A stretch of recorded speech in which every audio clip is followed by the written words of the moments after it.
Hey, hey, hey.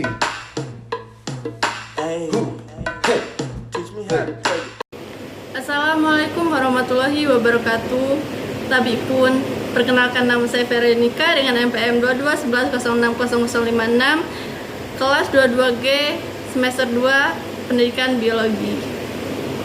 Di sini saya akan memenuhi tugas UTS mata kuliah pengelolaan laboratorium dengan dosen pengampu Ibu Maita Dwi Salviani. Di sini saya akan menjelaskan mengenai bahan kimia yang ada di laboratorium, cara penggunaan dan pemindahan bahan kimia yang ada di laboratorium, cara pelabelan bahan kimia di laboratorium, dan cara perawatan atau pemeliharaan dan penyimpanan bahan kimia di laboratorium.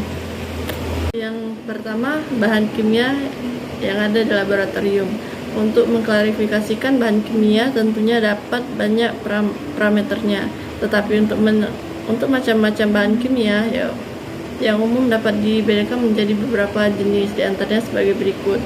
Yang pertama, asam, basa, logam, reaksi panas, polimer, dan polimer.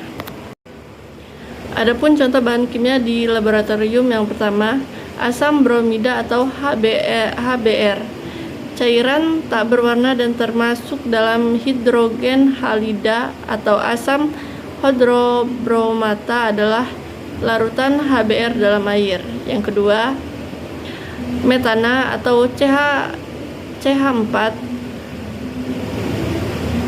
Metana tidak berbau, tapi jika digunakan untuk keperluan komersial biasanya ditambahkan sedikit bau belarang. Yang ketiga, kalium karbonat atau K2CO3, garam putih yang dapat larut dalam air namun tidak larut dalam etanol yang membentuk alkohol. Kedua, cara penggunaan dan pemindahan bahan kimia di laboratorium. Cara aman menggunakan bahan kimia di laboratorium yaitu sebagai berikut. Yang pertama, paham informasi pada label dalam keselamatan bahan. Yang kedua, simpan bahan kimia di rak penyimpanan yang aman. Yang ketiga, simpan bahan kimia saat tidak digunakan. Yang keempat, simpan bahan kimia di dalam wadah aslinya. Yang kelima, buang bahan kimia dengan cara yang tepat. Berikut cara pemindahan bahan kimia pada pemerluan pengamanan sebagai berikut. Yang pertama, gunakan sendok sungguh atau alat lain yang bukan berasal dari logam. Dua, jangan menggunakan bahan kimia secara berlebihan. Yang ketiga, gunakan alat untuk memindahkan bahan dari kontaminasi. Yang keempat, hidrogen 1 sendok untuk bermacam-macam keperluan. Yang ketiga, pelabelan bahan kimia. Sejalan dengan Widuri dalam Peraturan Perindustrian Nomor 23 NIND PER 4/2013 menyebutkan bahwa label merupakan setiap keterangan yang memuat informasi tentang bahan kimia yang dapat berbentuk gambar, tulisan, atau kombinasi keduanya atau bentuk lainnya yang harus memuat unsur.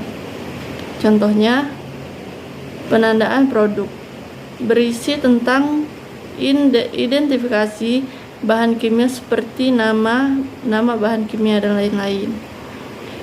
Yang kedua, piktogen bahaya. Terdiri dari suatu simbol bahaya dan elemen-elemen. Grafik lainnya seperti bingkai, pola, latar belakang, atau warna. C. Pernyataan bahaya.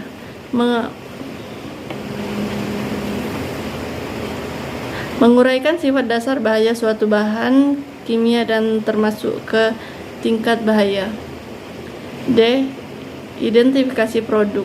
Memuat informasi umum terkait dengan produk yang membentuk atau mengeluarkan bahan kimia. Yang keempat, perawatan atau pemeliharaan dan penyimpanan bahan kimia di laboratorium.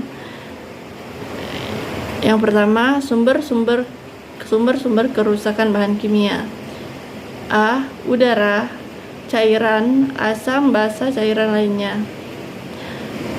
C. Panas atau temperatur. D. Mekanik. E. Sinar. F. Api. G.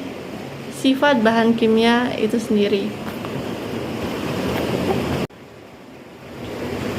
2. Cara menyimpan bahan kimia.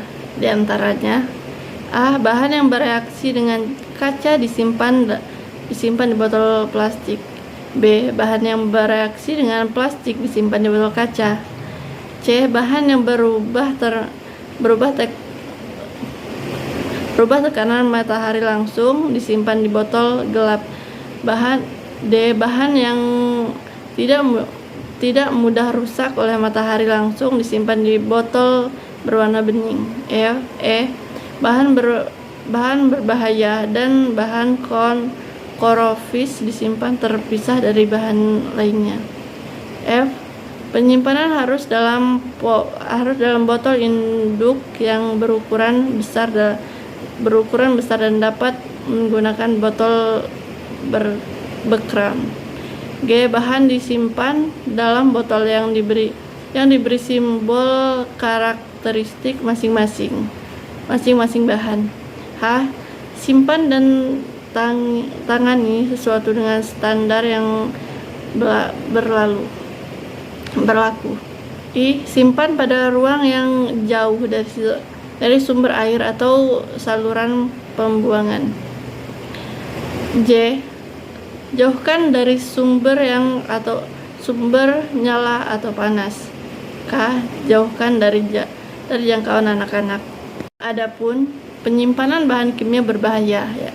Yang pertama, bahan kimia beracun, bahan kimia korosit, bahan kimia mudah terbakar, bahan kimia peledak, dan bahan kimia oksidarat.